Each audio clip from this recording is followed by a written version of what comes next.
स्पर्धा परीक्षेच्या तयारीसाठी महाराष्ट्रातील सर्वोत्तम online platform Gyandeep academy Pune. महाराष्ट्रातील सर्वोत्कृष्ट शिक्षकांचे व्हिडिओ लेक्चर्स, PDF स्वरूपात नोट्स व प्रश्नपत्रिका उपलब्ध, तेही अगदी माफक फीसमध्ये. बॅच जॉईन करण्यासाठी आजच गुगल प्ले स्टोअरवरून ज्ञानदीप अकॅडमीचे ॲप डाउनलोड करा. अधिक माहितीसाठी संपर्क करा 95 11 28 04 65. नमस्कार विद्यार्थी मित्रांनो, ज्ञानदीप अकॅडमीमध्ये तुम्हा सर्वांचं परत एकदा मनापासून स्वागत आहे. मी महेश शिंदे. आज आपण एका अत्यंत महत्त्वाच्या मुद्द्यावर बोलणार आहोत. तो मुद्दा आहे स्पर्धा परीक्षांचं रिव्हिजन कसं करावं. थोडक्यात रिव्हिजन केल्यानंतर जास्तीत जास्त मार्क कसे मिळवावे हा आपला मेन फोकस आहे. आता मग एक महत्त्वाचा प्रश्न हा येतो की रिव्हिजन का महत्त्वाचं आहे. तर रिव्हिजन मार्कांपेक्षा सुद्धा का महत्त्वाचं आहे. तर रिव्हिजन हे तुमची टेम्परामेंट किंवा तुमची मानसिकता जपण्यासाठी अत्यंत महत्त्वाचं आहे. तुम्हा सर्वांपैकी ज्या सगळ्यांनी परीक्षा दिली आहे त्यांना अंदाज आहे की एक्झाम सेंटरमध्ये एंट्री करण्याच्या अगोदर एखादा मित्र काहीतरी एखादा मुद्दा सांगतो आणि आपल्याला लक्षात येतं की आपण हे दुसऱ्यांदा वाचलेलं नाही किंवा पहिल्यांदा खूप पळत पळत वाचले किंवा आपण याला रिव्हिजन केलं नाही आणि आपण तो मुद्दा की रे माझं रिव्हिजन झालं नाही आपण डोक्यात घेतो आणि आपण डोक्यात घेऊन एक्झाम हॉलमध्ये जातो. त्या टॉपिकवर कधी प्रश्नही येत नाही, आलेला नसतो. मात्र काय असतं, तो स्ट्रेस आपण जो घेऊन जातो ना, तो स्ट्रेस जास्त घातक आहे. कारण तो स्ट्रेस काय करतो, तो स्ट्रेस तुम्हाला कंटिन्यू त्या ठिकाणी तुम्हाला त्रास देत असतो पूर्ण परीक्षा संपेपर्यंत. फॉर एक्झाम्पल, माझा एक मित्र आहे, मेडिकल CETची परीक्षा द्यायला जायचा होता. तो किस्सा सांगत होता. तुम्हाला आठवत असेल की त्यावेळेस मेडिकल CETची परीक्षा देण्यासाठी तुम्हाला तुमच्या शाळेमध्ये जाऊन फॉर्म भरावे लागायचे. आजच्यासारखं नाही. त्यावेळेस शाळेत जाऊन सगळं ऍप्लिकेशन सगळं घ्यावं लागायचं. तो शाळेत गेला तर त्यावेळेस तो अभ्यास करायचा कुठंतरी नांदेडला आणि त्याचा दुसरा मित्र तो अभ्यास करायचा कुठेतरी लातूरला. मग तो नांदेडवरनं इथं आला फॉर्म भरण्यासाठी आणि लातूरचा मित्र सुद्धा आला आणि लातूरच्या मित्रानं काय केलं, त्या ठिकाणी 2-4 नवीनच गोष्टी सांगितल्या. आता काय झालं, हा नांदेडचा जो मित्र या ठिकाणी आला, जेव्हा त्याला कळलं की लातूरला काहीतरी वेगळाच अभ्यास होतोय आणि आपल्याला हे माहीतच नाही, तर तो पुढचे 1.5-2 महिने याच टेन्शनमध्ये की अरे माझा अभ्यास काय चांगला नाही झाला, आमच्या इथं चांगलं होत नाही, अमकं तमकं. लातूरला खूप चांगलं होतं, CET झाली, दोघंही MBBSला लागले. मात्र ज्याने नांदेडला अभ्यास केला अभ्यास त्याला खूप चांगले मार्क पडले ॲज कम्पेअर्ड टू लातूर. बरोबर आहे. आता इथं कसं आहे की शहर मॅटर करत नाही. मॅटर काय करतं, ज्याने कुणी अभ्यास केलाय. फक्त काय झालं, हा जो नांदेडचा CETची तयारी करणारा विद्यार्थी होता, याचं काय झालं की त्याने खूप अभ्यास केला असेल हा विचार पुढचे 1.5 महिने याच्या डोक्यामध्ये होते आणि यामुळे काय झालं की याचा पुढचा 1.5 महिन्याचा अभ्यासाचा काय झाला, बोऱ्या वाजला आणि याला चांगलं कॉलेज न मिळता साधं कॉलेज मिळालं. म्हणजे जे असतं ना आपल्याला की मला हे मोठं कॉलेज हवंय, अमकं हवंय, तमकं हवंय, तसं मोठं कॉलेज न मिळता त्याला एक साधारण कॉलेज मिळालं आणि जो आयुष्यावर खंत करत राहिला की जर त्यावेळेस मी हा विचार केला नसता तर आज मला 4-5 मार्क जास्त पडले असते आणि मला माझ्या इच्छेचं कॉलेज मिळालं असतं. हे सांगण्याचा उद्देश काय माहितीये की हे सगळं तुमच्यासोबत सुद्धा घडतं. स्पर्धा परीक्षा करणाऱ्या विद्यार्थ्यांसोबत सुद्धा घडतं. किंवा कुणीतरी येतो आणि म्हणतो की नाही माझे 10 रिव्हिजन झाले. 10 रिव्हिजन म्हणजे काय, तुम्ही विचार करता का? किंवा कुणीतरी कोचिंग क्लासवाला माझ्यासारखा सांगतो तुम्हाला जर महाराष्ट्रात पहिलं यायचं असेल तर तुम्हाला लक्ष्मीकांतचे 50 रिव्हिजन करावे लागतील, गाठाळचे 22 रिव्हिजन करावे लागतील, तुम्हाला मुखपाठ पाहिजे, कोणत्या पानावर नंबरवर कोणता टॉपिक आहे. आणखीन एक वर्ग असतो बघा, ज्याला काहीही प्रश्न विचारला की तो पटकन सांगतो की त्या पानावर कोपऱ्यात हे दिलेलं आहे. आपण इम्प्रेस की अरे ह्याला किती येतंय आणि याला या पानावर काय हे माहितीये, याचा अर्थ याचा अभ्यास किती ना आपला काहीच नाही. पण नंतर आपल्याला कळतं की ज्याला माहिती ना या पानावर कोणत्या कोपऱ्यात कोणता शब्द आहे, तो त्याच्या आयुष्यात कधीच पास होत नाही आणि आपण स्मार्ट वर्क केलं तर आपण लवकर पास होतो. ही खरी गंमत आहे स्पर्धा परीक्षेची. या स्पर्धा परीक्षेने विनाकारणचा दिखाऊपणा करणारे किंवा चुकीच्या पद्धतीने अभ्यास करणारे किंवा ज्या पॉइंटवर ज्या टॉपिकवर प्रश्नच येत नाहीत या गोष्टींचं पसाराभर अभ्यास करणाऱ्या लोकांची संख्या एवढी जास्त आहे की ही सगळी लोक स्पर्धा परीक्षेला बदनाम करून ठेवलं की स्पर्धा परीक्षेला 5 वर्ष लागतात.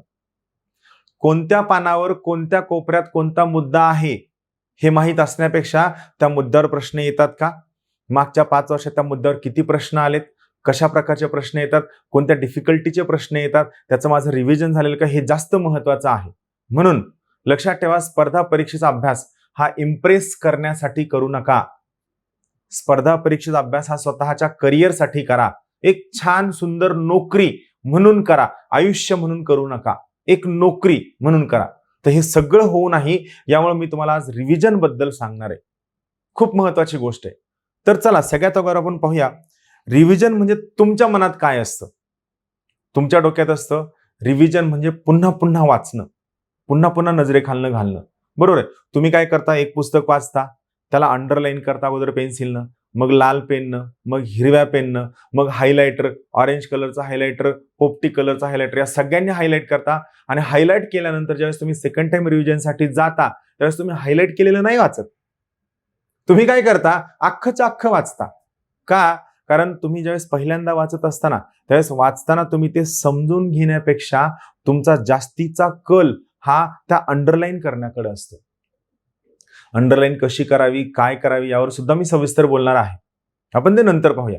मग काय होतं की आपण तो कंटेंट समजून घेत नाही, आपण तो टॉपिक समजून घेत नाही आणि आपण यात खुश असतो की एकदा लाल पेननं झालंय, एकदा हिरव्या पेननं झालंय, एकदा हायलाइट, दोन्ही हायलाइट पेन्सिलनं झालंय आणि बाजूला ते असं बघा, असं समजा असं लिहिलेलं सुद्धा आहे, इथं असं लिहिलेलं, इथं लिहिलेलं सुद्धा आहे. म्हणजे तुम्ही पुस्तक रंगवलंय, पण इथं किती गेलंय, पुस्तक किती रंगवलं हे महत्वाचं नाहीये, इथं किती गेलं हे महत्वाचं आहे. सो लक्षात ठेवा, रिव्हिजन म्हणजे पुन्हा पुन्हा वाचणं हा सुद्धा गैरसमज आहे. दुसरं, रिव्हिजन म्हणजे नोट्स वाचणं. तिसरं, रिव्हिजन म्हणजे पुस्तकातील अंडरलाईन केलेलं वाचणं. हे सगळे रिव्हिजनचे हिस्से आहेत, पण रिव्हिजन ही एक प्रोसेस आहे. मी तुम्हाला प्रोसेस समजून सांगणार आहे. तुम्ही या सगळ्या गोष्टी सेपरेट करता, तर या सेपरेट न करता या सर्व गोष्टी आपण एकत्रितपणे कसं करणार आहोत, या सर्व गोष्टी आपण इंटिग्रेटेड पद्धतीनं कशा करणार आहोत, ते करणं म्हणजे आपलं रिव्हिजन. त्यानंतर रिव्हिजन म्हणजे आठवण्याचा प्रयत्न करणं. तुम्ही खूपदा बघा, काहीतरी अभ्यास करता, अभ्यास केल्यानंतर चहाला जाता, चहाला जाताना आठवण्याचा प्रयत्न करता. हा, आणि जर चहा पिताना नाही आठवलं तर मग आपला तिथून पुढे अभ्यासच होत नाही. जेवायला बसल्यानंतर आठवण्याचा प्रयत्न करता. अरे एका वेळी एकच काम करा. तुम्ही रजनीकांत नाहीयेत, तुम्ही कम्प्युटर नाहीयेत मल्टीटास्किंग करणार. जेवायला बसलाय, जेवण करा. चहाला आलाय, का आलाय? रिलॅक्स व्हायचंय, माइंड फ्रेश करायचंय, ब्रेनला विश्रांती द्यायचीये, ब्रेनला रेस्ट द्यायचीये, त्याला आराम करायचा आहे. आणि त्यामुळे त्या ठिकाणी तुम्ही चहा पिण्यासाठी आलाय. तिथं येताना तुम्ही तिथं पण डिस्कस करा. त्यापेक्षा मग काय करा, अभ्यासिकेतच बसून चहा प्या, इमॅजिनरी चहा प्या. आलं लक्षात? चहाला गेलाय, जेवायला गेलाय. काही लोकांना पिक्चरला गेल्यानंतर अभ्यास करताना मोबाईल काढून बघायची सवय असते की हा आपण हे वाचलंय, हे वाचलंय. गेलाय पिक्चरला, मस्तपैकी निवांत छान पिक्चर बघा, विनाकारण नका आठवण्याचा प्रयत्न करू. दुसरं, स्वतःला तपासणं. पुस्तक वाचताय, पान बंद करणं, आठवणं, हे पण रिव्हिजन नाही, चुकीची पद्धत आहे. स्वतःला घाबरवून टाकणं. अरे मला हे एवढं साधं साधं लक्षात राहत नाही म्हणजे काय, आता मी काय अभ्यास करण्याच्या लायकीचा नाही, मी MPSC करण्याच्या लायकीचा नाही, स्पर्धा परीक्षेत माझं काय निभाव लागणार नाही. नाही, स्वतःला बिलकुल घाबरवायचं नाही. स्वतःला कमी लेखणं. तुम्ही ज्या पद्धतीने रिव्हिजन करताय किंवा ज्या पद्धतीने तुम्ही स्वतःला तपासता, यामधनं तुम्ही स्वतःला घाबरवून टाकता, स्वतःला कमी लेखता आणि मग तुम्हाला टेन्शन यायला सुरू होतं. आणि मग तुम्हाला टेन्शन आलं की मग तुम्ही इन्स्पिरेशनल व्हिडिओ शोधायला सुरू करता. कोण जास्त इन्स्पिरेशन देतो, माहेश्वरी देतो का बिंद्रा देतो का आणखीन काय देतो, मग तुम्ही इन्स्पिरेशन शोधायला लागता. त्या इन्स्पिरेशन मध्ये पण तुम्हाला कंटाळा येतो, कारण तुम्ही तिथं पण काय करता, तुम्ही त्या इन्स्पिरेशनच्या पण नोट्स काढता. बरोबर आहे. मी खूप लोकांना असं बघितलंय, 2दा-3दा बघायचा व्हिडिओ बरं का, मला नोट्स काढायच्यात. म्हणजे माझ्यासाठी काय महत्वाचं आहे, नोट्स काढणं हे मेकॅनिकल काम आहे, कारकुनी काम आहे. तुम्हाला जे काय सगळं ते इथं न्यायचंय, पण लक्षात ठेवा, इथं नेण्याच्या अगोदर इथं न्यायचं याची प्रॅक्टिस झाली पाहिजे, याची तुमची क्षमता डेव्हलप झाली पाहिजे, हे तुमच्या लक्षात राहिलं पाहिजे. तुम्हाला कसं करायचं याची तुमची टेक्निक डेव्हलप झाली पाहिजे. तुम्ही आज ठरवता नाही, आता आजपासून मी फक्त मेमोराईज करणार आणि महिनाभर काहीच मेमोराईज नाही झालं की परत मग टेन्शन, इन्स्पिरेशन आणि मग ही व्हिशियस सायकल काय होते, कंटिन्यू राहते. त्यानंतर पुढचं काय, सगळंच्या सगळं पुस्तक पुन्हा वाचणं. म्हणजे भारताची अर्थव्यवस्था कृषीप्रधान आहे, भारताची अर्थव्यवस्था ग्रामीण आहे, भारताची लोकसंख्या मोठी आहे, भारत हा विकसित कंट्री आहे, हे जे प्रत्येक चॅप्टरच्या स्टार्टला जे इंट्रोडक्शन असतं हे अख्खच्या अख्खं तुम्ही सगळं वाचता. मी लोकांना स्टेट बोर्ड वाचताना आपल्या सभोवताली असणाऱ्या वस्तूंना नेचर किंवा निसर्ग म्हणतात या ओळीला अंडरलाईन करताना पाहिजे. तुम्ही इमॅजिन करा, तुमच्यापैकी जर ते कुणी असतील तर तुम्हाला स्वतःच्या अभ्यासाच्या पद्धती चेक करणं खूप जास्त आवश्यक आहे. नाहीतर 5 नाही 8 वर्ष सुद्धा लागतील, लक्षात ठेवा. आणि मग परत तुम्ही या फील्डला बदनाम करून जाल. बरोबर, घाबरून जाणं, स्वतःला कम्पेअर करणं. यार तो मित्र खूप अभ्यास करत असेल, तो मित्र म्हणला माझं 20 वेळेस रिव्हिजन, तो 20 वेळेस म्हणला ना, आपण त्याला 22 वेळेस म्हणायचं. मग ते मनातल्या मनात म्हणते 22 वेळेस तुझ्या बापानं केलं होतं का? आपण पण म्हणायचं की तुझ्या बापानं 20 वेळेस केलं होतं का? थोडी भाषा चुकीची वाटेल तरी सुद्धा असल्या मित्रांपासून दूर राहायचं. हे युजलेस लोक आहेत. या लोकांचा जन्म फक्त तुम्हाला आयुष्यात स्ट्रेस देण्यासाठी झालाय. आपण त्याला दुप्पट द्यायचा. ते छोटं पुस्तक घेऊन आलं ना मेसमध्ये, आपण त्याच्या 2.5 पट पुस्तक घेऊन मेसमध्ये तिथंच बाजूलाच मांडायचं, त्याच्या बाजूलाच मांडायचं आणि वरचे 6-7 पाना एवढे लाल लाल अंडरलाईन करून ठेवायचे आणि उघडून बसायचं. ते पुन्हा मेसला पण येत नसतं. आलं लक्षात? स्वतःला कुणासोबतच कम्पेअर करायचं नाही. प्रत्येकाची आपण आपली एक मानसिक कॅपॅसिटी असते, सवयीचा भाग असतो, आपण आपल्या टेक्निक असतात आणि आपल्याला काही गोष्टी जमलेल्या असतात ज्या प्रत्येकाला जमलेल्या नसतात. प्रत्येकाच्या काही स्ट्रेंथ्स असतात, प्रत्येकाच्या काही विकनेस असतात. आपण आपल्या स्ट्रेंथ्सवर काम करायचं आणि विकनेस कशा सुधारता येतील यावर काम करायचं. स्वतःला तुम्ही कोणासोबतही कोणत्याही पद्धतीनं कम्पेअर जर कराल तर तुमचा अभ्यास सुद्धा होणार नाही, रिव्हिजन सुद्धा होणार नाही. रिव्हिजनला आकड्यांमध्ये मोजणं, तुझं किती वेळेस रिव्हिजन झाले? 4दा. तुझं किती वेळ झालंय? माझं फक्त 2दाच झालंय. अरे रिव्हिजन हे आकड्यांमध्ये कधीही मोजत नसतात. रिव्हिजन कितीदा झालंय हा प्रश्नच चुकीचा आहे. आलं लक्षात? तुम्हाला एखाद्या ठिकाणावरनं एखादं काम आणायचंय, पुस्तक आणायचंय, तर मला सांगा तुम्ही ते पुस्तक आणण्यासाठी 7-8 चक्कर मारल्या आणि 8 चक्कर नंतर पुस्तक घेऊन आलात, तर मला सांगा वेगळं पुस्तक येणार आहे का? सेम पुस्तक येणार आहे. बरोबर आहे की नाही?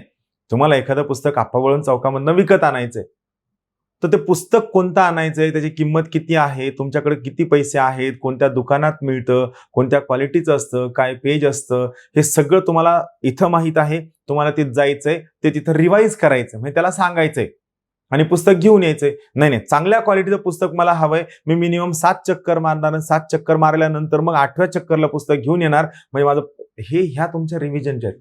रिव्हिजन आकड्यांमध्ये मोजायचं नसतं.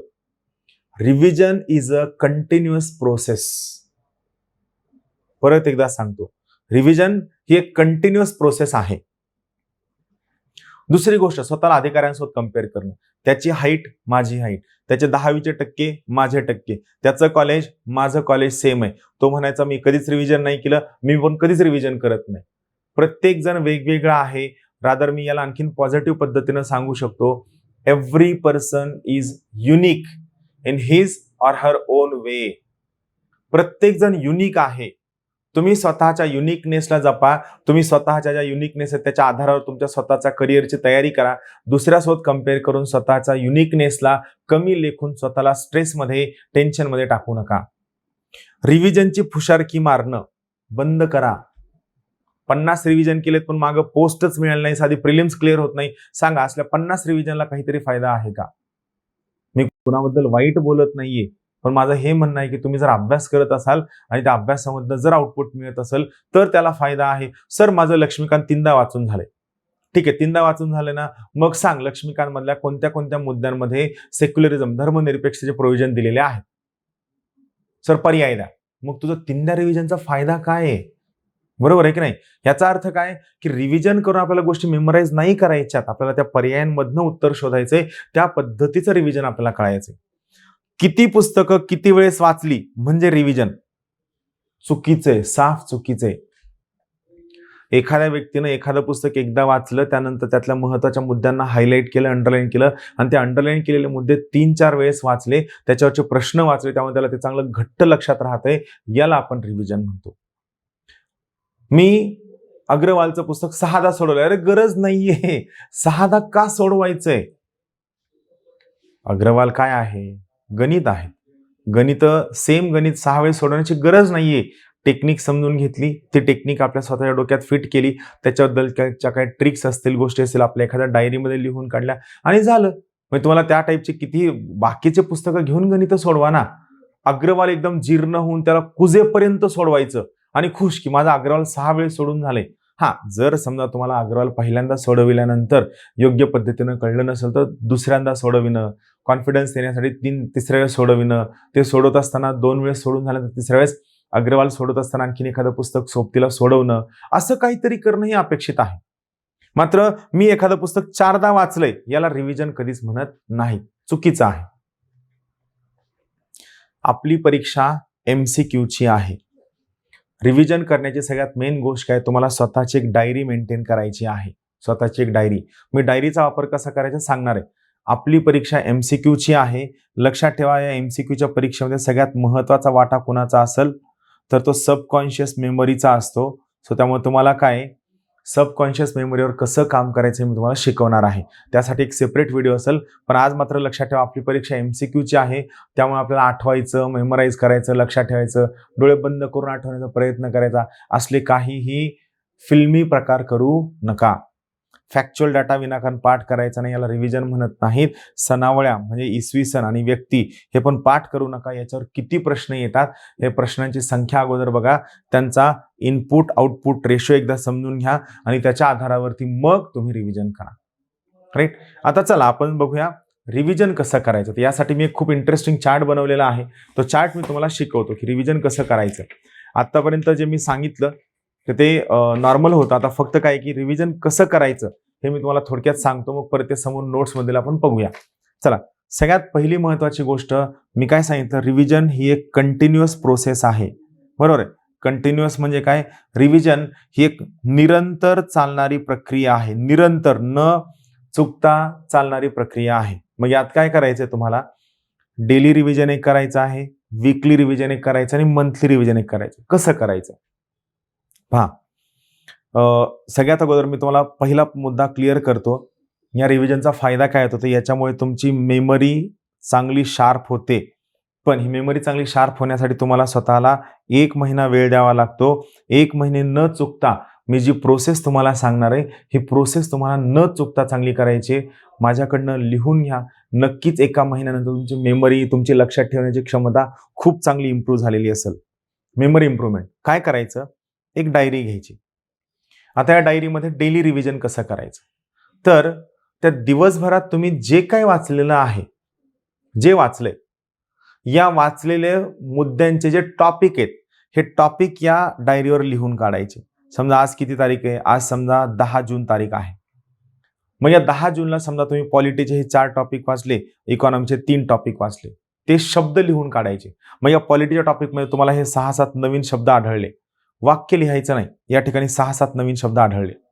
असं काय होईल, तुमच्या दिवसभराचे कधी 1 पान, कधी 2 पान, कधी 2.5 पान असं होईल. तुम्ही सगळं लिहित नाही बसायचं.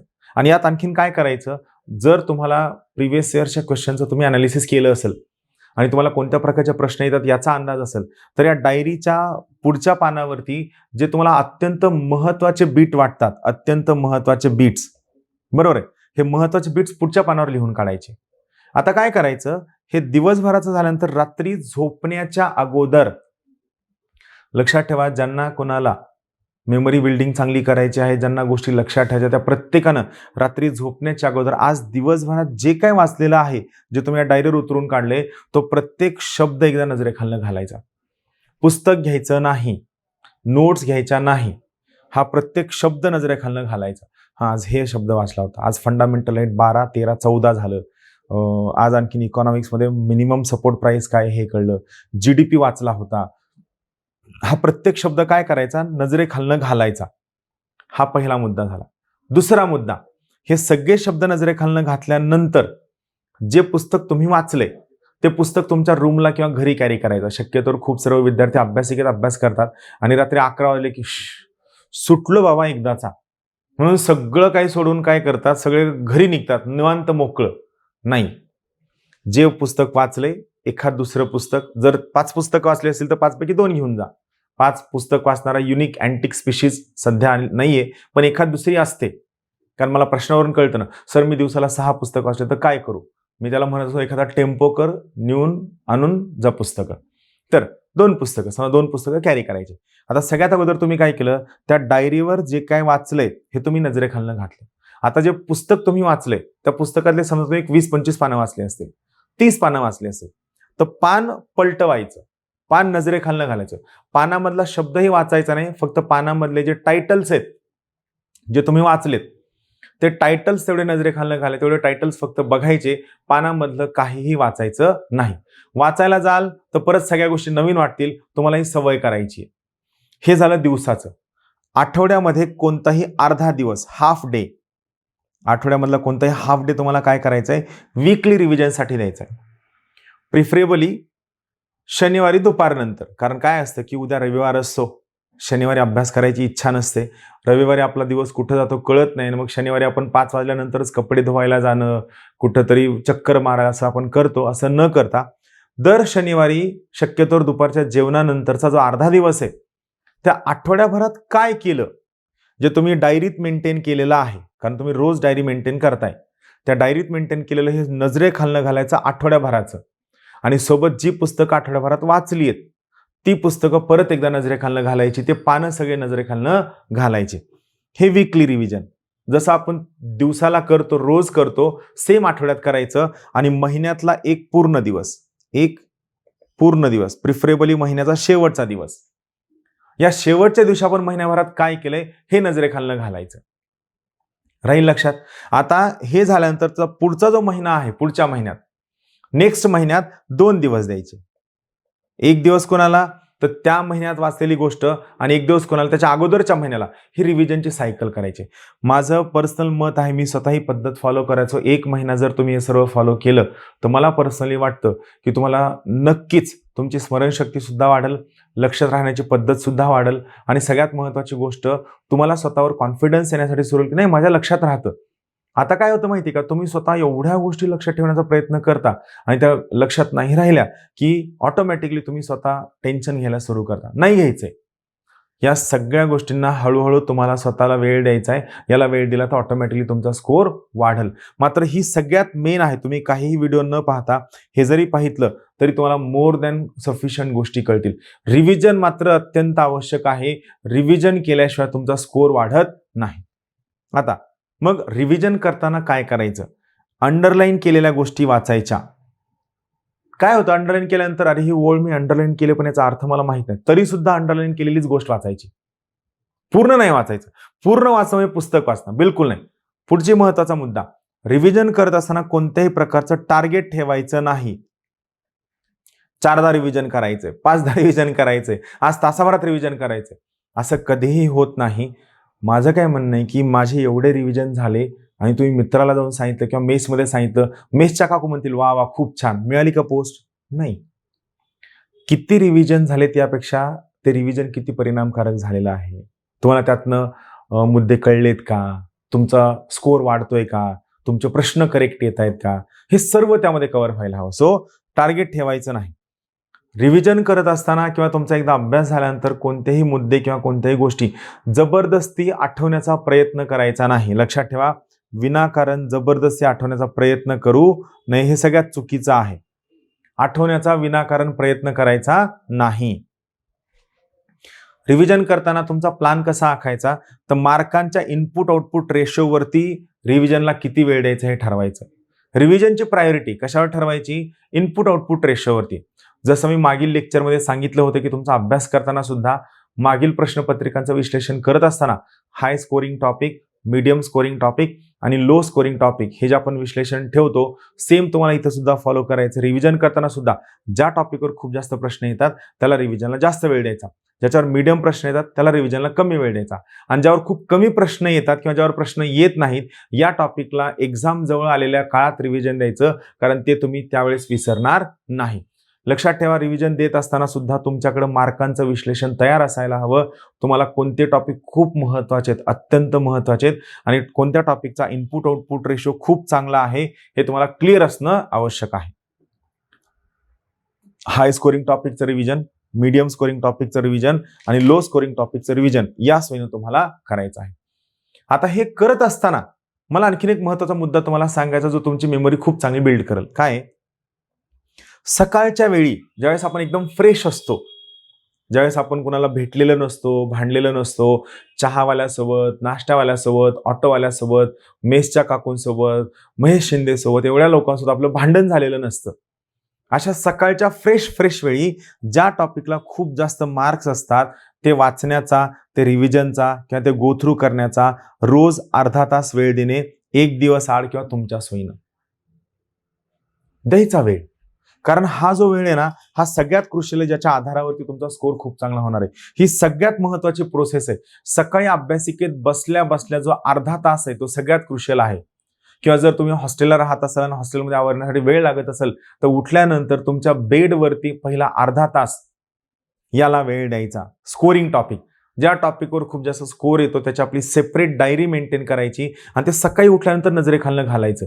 माझं म्हणणं, जर तुम्ही रोज अर्धा तास हा वेळ याला दिलात ना, किंवा एक दिवस आड वेळ दिलात ना, तर 100% तुम्ही क्लास 1 होण्यापासून तुम्हाला कोणीही रोखू शकणार नाही.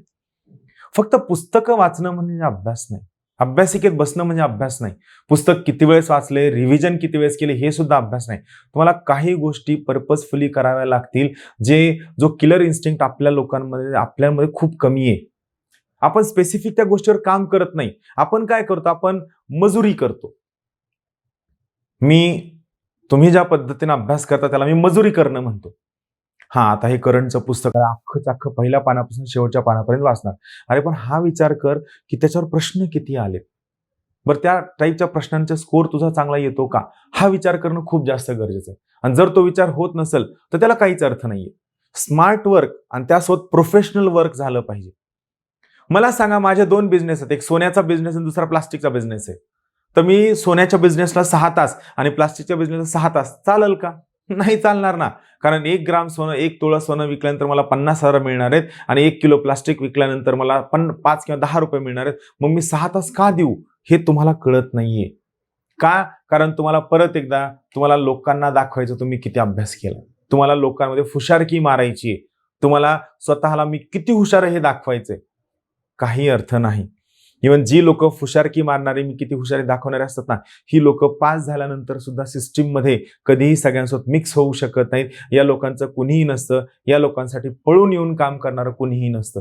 ही लोक आयुष्यभर तशीच जगतात, अलूफ जगतात आणि सरतेशेवटी सुद्धा या लोकांना भेटणारं कोणीही नसतं. आपल्याला वेगळं व्हायचंय. आपल्याला अभ्यासासोबत एक चांगला अधिकारी व्हायचंय, अभ्यासात एक चांगला व्यक्ती सुद्धा व्हायचा, एक चांगला मनुष्य व्हायचंय की ज्या सगळ्या गोष्टी केल्यात नाही, केलेल्या प्रत्येक गोष्टी का करावी याचं नॉलेज आहे, त्या प्रकारचा व्यक्ती आपल्याला व्हायचंय. राहील लक्षात? तर या पद्धतीने रिव्हिजन करण्यासाठी सुरू करा. रिव्हिजन केलं तर चांगला स्कोर येईल, अदरवाईज नाही. रिव्हिजनचा वापर स्मरणशक्तीची क्षमता वाढविण्यासाठी सुद्धा खूप चांगल्या पद्धतीने होऊ शकतो. हे तुम्ही प्रत्येकानं लक्षात ठेवणं अत्यंत आवश्यक आहे. चालेल? तर हे या ठिकाणी होतं. रिव्हिजन लक्षात घ्या. मी सांगितलेली डायरीची मेथड, सकाळची मेथड आणि ह्या सगळ्या पद्धती फॉलो करा. सगळ्या हे तलाठी भरती, पोलीस भरती, राज्यसेवा, कंबाईन या सगळ्यांना लागू होतं. मागे मी प्रश्नपत्रिका विश्लेषणचा व्हिडिओ घेतला तर कंबाईनच्या विद्यार्थ्यांनी विचारलं, सर कंबाईनसाठी पण वेगळा व्हिडिओ घ्या ना.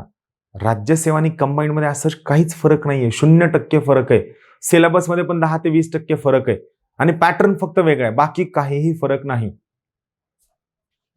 म्हणून हे सगळ्या परीक्षांना लागू होतं. हे व्यवस्थित फॉलो करून अभ्यास करा. सर्वांना खूप खूप शुभेच्छा. लवकरात लवकर नवीन व्हिडिओ घेऊन आपण भेटूया. तोपर्यंत धन्यवाद. थँक्यू. स्पर्धा परीक्षेच्या तयारीसाठी महाराष्ट्रातील सर्वोत्तम online platform Gyandeep academy Pune. महाराष्ट्रातील सर्वोत्कृष्ट शिक्षकांचे व्हिडिओ लेक्चर्स, PDF स्वरूपात नोट्स व प्रश्नपत्रिका उपलब्ध, तेही अगदी माफक फीसमध्ये. बॅच जॉईन करण्यासाठी आजच Google Play Store वरून ज्ञानदीप अकॅडमीचे ॲप डाउनलोड करा. अधिक माहितीसाठी संपर्क करा 95 11 28 04 65.